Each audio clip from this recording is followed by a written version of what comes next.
When you're fed up with fighting food and your body, join us here. I'm Ali Shapiro, creator of the Truce with Food program and your host for Insatiable, where we explore the hidden aspects of fighting our food, our weight, and our bodies, and dive deep into nutrition science and true whole health. Fair warning, this is not your parents' health care. This is a big rebel yell to those who crave meaning, hunger for truth, and whose lust for life is truly insatiable. Believe me, freedom awaits. Hello, hello, hello, insatiable listeners and our community here. I hope you have all been doing well while Insatiable's been on break. It's so good to be back. Given the times we are living in, so much has happened. And as one of my clients said, there's been an explosion of truth. Explosion of truth. Yes, there has. Before I get to how this will influence the season of Insatiable, I wanted to give you two important updates. First, you now know we have a new opening and closing. It better reflects where the show has evolved during times of rapid transition, which we will be living in for the foreseeable future. It's of the utmost importance you have your eyes wide open. What we think of as, quote, normal, whether it's calories in, calories out, or allowing your doctor to dismiss your pain, normal's falling away. And again, this isn't a bad thing. If it was working, we wouldn't have a problem, would we? The big problems we have can be big opportunities if we don't become victims of this change. Change can make us stronger and reveal our power, or we can let it overwhelm us and stay on the, quote, normal path. There is always a choice, and I want Insatiable to be a resource for you to get to your truth. As you reclaim agency with your body, a fire gets lit inside you to take risks and be a co-active participant in what you create, not only with your health, but in your life too. Your truth is potent medicine. So Insatiable will continue to be and amp up how to have your eyes wide open to liberate yourself. Second, I'm moving the show to a season's format. Each season will have a theme, and the topics and interviews will incorporate that theme. There will be a break in between seasons with rebroadcasts like I did this time. Many of you emailed me saying how helpful it was to listen to certain episodes again, as it helped you learn more deeply. So I'm happy to hear that. Okie dokie. Now on to our theme for season 2. Drum roll. Like those acoustics. Our theme is the feminine perspective. By feminine perspective, I mean that the world's default is male. The deeper I search and read, the more I see everything is coded in patriarchy, even the scientific method. We'll be talking to Angela Sini about her book Inferior, which gets into how science has gotten women wrong, mainly because we were left out of the science or we were viewed as inferior. So for women, as Dr. Polly Young-Eisendorf, the author of Women in Desire, who will also be on this season of Insatiable, says, we as women have to trust our own experiences and come to everything, spiritually and religion as well, knowing the data and stories don't fully encompass our experiences. This is what I advocate for with my clients and in Truce with Food, which is starting the first week in February, experimentation. Because literally the answers you need, and you'll need quite a few, aren't out there yet. Not only have women as a gender been left out, but the feminine qualities associated with the yin archetype, like emotions, darkness, depth, looking into the depths, have been completely devalued or ignored. For more information on the yin archetype and its qualities and patterns, check out episode 5 of Insatiable. I get way more into them, as this was what my master's thesis was on. We traditionally put health and life into a hero's journey, which is making us more masculine. Masculine, that was an interesting twang, masculine, which really what we need to heal is a heroine's journey, or healing the yin archetype to integrate the feminine. And this is true for men as well. Again, episode 55 explains in greater detail about the masculine and feminine archetype, or for my yogis, the yang and yin archetypes and the patterns that they create. I have long said that what affects us as much as the media or stories we see is the media we don't see. Related to health and beauty, we see thin, white, young, beautiful, wealthy women as the standard for health. We see expensive juicers, complex lab tests, and retreats as what is required to fix us. We see drug commercials as the answer to our increasing diagnoses. This is not the whole story or even close to the truth. In fact, our conventional ideas of health and beauty, at least here in the US and where it's spread, from a series of nesting dolls shaped by a hypermasculine and wounded feminine. As I discovered, and I teach my clients to discover, medical information and the media are first coded in the biggest nesting doll as conventional ideas of health and beauty. But if you open up that nesting doll, inside you get capitalism, which needs to make you feel broken or not enough, so you keep buying stuff. It also, determines who has time and resources to access, right, what we need for health. Then the next nesting doll is white supremacy. This year since the election, I've been trying to understand racism more. And what I've learned is it's as much about, this color of our skin and also as much about power dynamics. Who has ownership? Who has access to clean air, clean water, to healthcare, right? Who has a voice? Who's being considered at the table? What lenses are there? I obviously still have a long, long way to go. But what I've learned so far in this year of my studying has been an eye-opening experience as much as my health awakening. And I'm sure it will continue to be as I get deeper into it. I'm still on a steep learning curve with race, as you can imagine, being a white person and trying to see the water that I'm swimming in, the fish in water, since everything, the same way the default is male, the default is whiteness. But I'm going to leave what I mean as white supremacy as power dynamics in terms of wealth, ownership, and access, right? So again, who has access to resources? Who doesn't? And when you open up the doll inside white supremacy, you get patriarchy, which made a hierarchy at all and put men over women. Even in Buddhism and Hinduism. Yes, for us religiously homeless, yet spiritually inclined folks, even our spiritual traditions have serious male biases. All of our, quote, normal, and I put that in quotes, ideas are trapped in this matrix. I want to give you a very easy idea of how this affects healthcare. Andrew Carnegie, who was an industrial businessman that grew to great wealth by exploiting workers and making Pittsburgh a place with one of the highest cancer rates in America, by polluting the city with his steel business, was also part of a process that shut down natural medicine research and hospitals at the turn of the century. At the turn of the 20th century, so it would have been like 1900s era. I always get confused how they jump 100 years. Whatever, it doesn't matter. It's a long, nuanced story, and I will put a link to more of this detail of this article that goes into depth of this story in the show notes for this season 2. But in effect, his foundation helped create what was known as the Flexner Report, which was his friend, who was a white male dude, evaluate if homeopathic, osteopathic, eclectic healing methods were sound. And again, eclectic was because these studies were being done by women and people of color. Again, the default was male and white. So in essence, this report catalyzed a standardization of medical care that would lead to the shutdown of many of the holistic approaches to health. And many of those holistic schools admitted women and African Americans. All the while, the education they proposed was quite costly and much longer.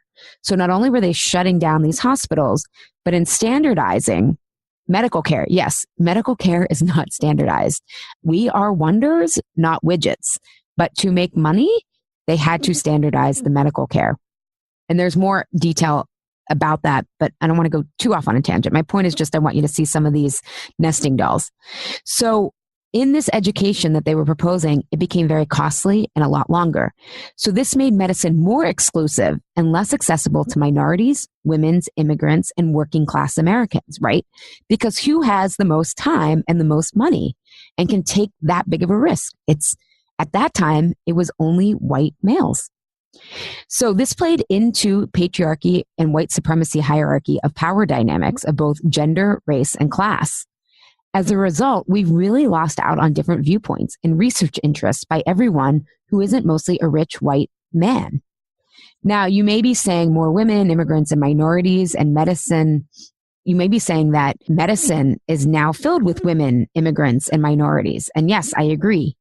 However, the design and education of medicine hasn't changed and is still influenced by this standardization in the lens of history. So we're still viewed as widgets that can be solved in a 15-minute appointment. That has not changed. So part of why clients feel our work is so liberating is not only do they learn what works for them, which is never what they've been taught, because it's not even close to the whole story, but they can also see how the conventional health systems are broken. It's not them that needs to be fixed. It's the system that needs to change. They aren't crazy. The system is. And I can give you examples of, I even think of pharmaceutical drugs, right? That's a very conventional path. And look, sometimes medicine works. That's what makes this quite a matrix, because sometimes these things do work. But if you look, that these drugs are very expensive. They actually, a lot of taxpayer dollars fund medicine, these drug discoveries, and then they sell them off to companies who then charge a lot of money. And sometimes people don't have access, but it's filled through a capitalistic lens. Oh, we're only going to study which we can make a lot of money on. So a lot of health issues don't even get studied because they can't make a wonder drug to appeal to the masses. But this also influences how we view things, right? Cholesterol was made a boogeyman because you could target cholesterol, versus we know in reality, heart disease is multifactorial, and people die of heart disease who have low cholesterol. But it's easier to market it if we target one thing to make a lot of money on it. And then if you look at drugs in terms of white supremacy, I would say this is a big access issue. White people have better access to healthcare, to better healthcare. And usually people who of the ownership class, right, which tend to be minorities and also women, because haven't been paid for emotional labor or get paid less on the dollar, and also haven't been in the working world for hundreds of years, are less likely to have access. Right. And then if you look at the last nesting doll of patriarchy, right, drugs are often this misappropriated version of nature. Most drugs are mimicked off of what happens in nature. They beef it up. They make it so potent. They pull it out of the system with which it works. And it may work in the beginning, but oftentimes there's long-term effects. And that is the metaphor of humans thinking that they can dominate nature, thinking that they can just take things from its root and it will still work. So that's another example of these nesting dolls. So again, lost in these nesting dolls is the feminine perspective, which includes, quote unquote, the other. So not just women, but minorities, people who are always different than the norm. And so we're going to start to fill it in this season so you can get a more complete picture of your body and health and what works for you. Because we don't have time for women and the evolved dudes to be doubting themselves or not at 100%. There is work to do. You need to start experimenting and thinking outside the box, as it's the only way to your most clear truth. And as one of my favorite quotes, I'm paraphrasing, Malcolm Gladwell says, maybe if everyone needs to think outside the box, it's the box that needs changed, right? So as someone who's gotten pretty credible results working with clients over 10 years, and again, they do most of the work, I just guide them and offer consultation, I promise you there is no formula. That's the obstacle and the path. Let me repeat that. That's the obstacle and the path. Your truth is the medicine. I want this season to help you challenge what you think about what you've been told and light your own path. I picked this topic because the feminine perspective is already being unleashed. If you follow me on Instagram, at Allie M. Shapiro, you know I was at Ellen's 12 Days of Giveaways. It was a blast, and if you go on Instagram, you can see what I won and how I got to go not once but twice to Ellen in 2017. As we were driving to the airport to leave LA, I saw the fires in the mountains in Los Angeles. It was quite an experience, so devastating and also so full of awe. Now, granted, I didn't see anyone's homes being burnt. I didn't see people fleeing and animals fleeing, but I just saw nature. It was a scene full of awe as I looked up from the news that the hashtag Me Too movement, which was started by Tarana Burke 10 years ago, was selected as Time's Person of the Year. And the movement picked up steam this year when famous white women, read Beautiful, Thin, and Wealthy, had had enough. For reference, Tarana is Black and an activist. And I note this because we have to start listening to women of all colors, shapes, and sizes and economic status from the beginning. We don't have time to wait for justice anymore. And I want to give Tarana credit. Her story of why she started this movement is so moving and powerful, and it's important to give people credit for their ideas. Part of white supremacy is misappropriating and just thinking we can take what we want, take things from their source and their roots, and they're not as potent when we do that. So as I'm seeing these fires, the parallels of Mother Earth doing what she needs to do to balance out how she's been taken advantage of, and women coming together to say what needs to be said to balance out the patriarchal powers that have been taking advantage of all of us, men included, men do not benefit from the system, is quite a metaphor, don't you think? And I thought about how the climate crisis isn't some future thing. It's here. More frequently, we're getting hit with fires, hurricanes, and earthquakes. Warmer temperatures mean more viruses and bacteria that aren't getting killed in the cold, which means more cold and flus. Weight gain and disease is caused by inflammation. Our bodies are literally on fire, just like the earth. All the while, Monsanto, Bayer, and DuPont assault us with their big agriculture chemicals and deplete our soil, compromising our immunity. I saw the Washington Post had Bayer-sponsored content about the future of farm technology, and I put technology in quotes, because that means pesticides, but they're trying to use the innovative meaning we are all associating with technology right now. There's nothing innovative about trying to overpower Mother Nature with chemicals to will her into submission for shareholder growth. As my dad says, Mother Nature always has the last at bat. She will go on, but will humans be deemed biologically necessary for continued evolution? I'd say the jury's still out. So there's already incredible pressure on our bodies and psyches. Pressure isn't necessarily a bad thing. Fire strips things down and gets us closer to truth. We can build resilience if we choose to embrace challenges. And resilience is freedom because it means you can take chances, take risks, and bounce back and learn how to get stronger each time. We can also remember and discover how much power we have to create our lives and make an impact as we exfoliate and slough off the weight of the patriarchy behind. But I truly still feel this can go either way. Yes, the patriarchy is on fire and it's burning down. But as Autumn Brown said, she's a co-host on How to Survive the End of the World, and a podcast I'm really enjoying now. Definitely check it out if you can. She said, we are in the battle of imagination right now. And I loved that metaphor. So thank you, Autumn, for that. What does healthcare, wellness, and body agency and life look like when we are no longer restricted and squeezed into these nesting dolls? It's more important than ever that you understand what's true for your body so you can come out of this transition deconditioned so we don't recreate the same mess. More clear and resilient so you feel more confident to take risks, to use your voice, to feel confident in your body, and free to create the ideas that will make a more inclusive impact in only the way you can. This is my big why of why I created Truce with Food. It's physical, emotional, soul, and systems and structures medicine.